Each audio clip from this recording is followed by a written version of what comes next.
Now, you must understand what does the word yantra mean to you? Yantra, a machine. It's a machine or it's a tool. The power of the tool is what has rendered the human being to become dominant on this planet.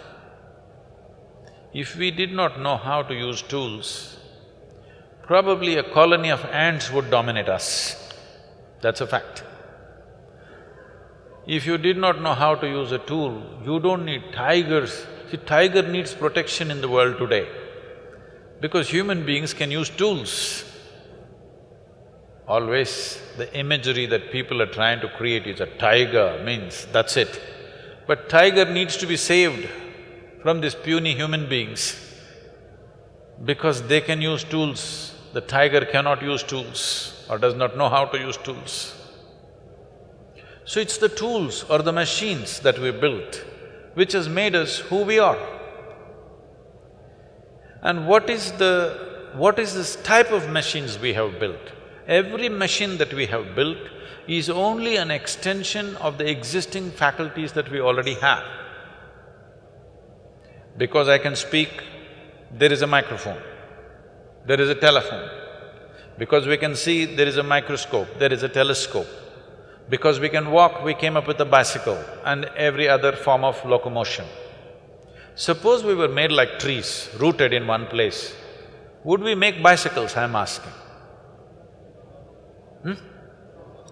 Everything that we have done, every tool, every machine that we have created is only an extension of what we already can do.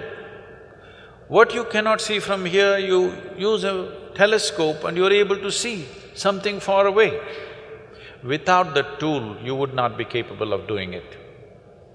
When I refer to Devi that you're talking about or Dhyanalinga as a tool, people, Devi Bhaktas will say, Sadhguru, don't say that. Devi is more than our mother. You can't say it's a tool. I said, okay, you have such a problem, you come to the ashram,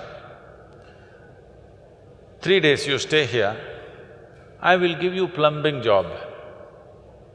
No spanners, no winches, no tools.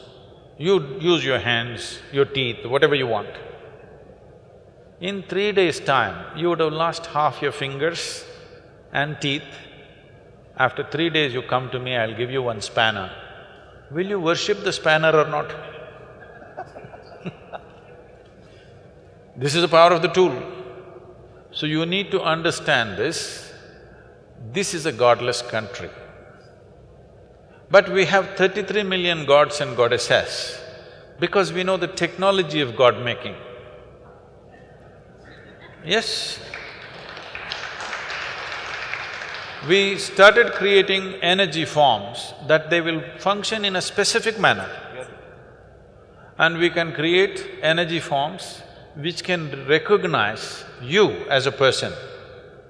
We can create general forms which will benefit everybody, or we can create specific forms which will recognize you as a person. You know, you have heard of Kula Devatas. What this means is, it is calibrated in such a way, it'll recognize the genetic material of who you are.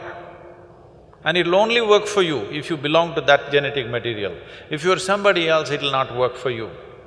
We've gotten all mixed up and we don't understand this anymore properly, nor is it done properly, that's a different matter. But fundamentally, we can create this. Oh, this looks like real mumbo-jumbo.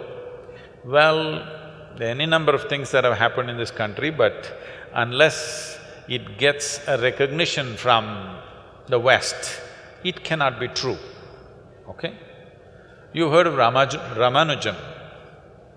Ramanujam wrote mathematical theorems a little over 100 years ago. Nobody could decipher what they are. In 2010, they found out some of the theorems that he wrote are actually describing the black holes.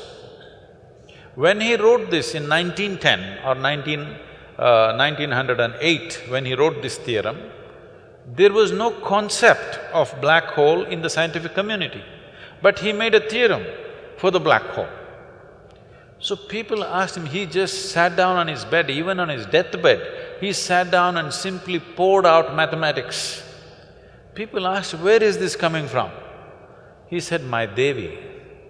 All I do is appeal to my Devi and it just pours out for me. What these deities are, if they're properly consecrated, if the necessary science has gone into it, is they are windows to the existence. You can open up a certain window and access the cosmos in different dimensions. So for different aspects of life, we created different type of tools or machines. So in India, all deities are also referred to as yantras. But then the bhakti movement came. When the bhakti movement came, a bhakta or a devotee does not care for science. His emotion is everything. So anybody who would find a stone and a chisel, they started making their own things without the necessary science behind it. So the entire thing got skewed very badly because of the bhakti movement, because that's a different kind of movement. Otherwise, then this entire process is a very profound science. It's not just you, there are thousands of people, those who have these avigna yantras in their homes and offices. If you listen to their stories, you won't believe things that are happening to them, because this is a powerful tool, you just have to learn to use it. If you learn to use it, it functions phenomenally well. The best thing that you can do is you transform this itself like that, but this will need some work. If you're willing to work, we can consecrate you. I can make you like a living, walking temple if you want. The easiest thing to consecrate is a living human being. But the problem with the human beings is every 2 minutes they will take a U-turn. So we are choosing stones and other material who are more reliable than you.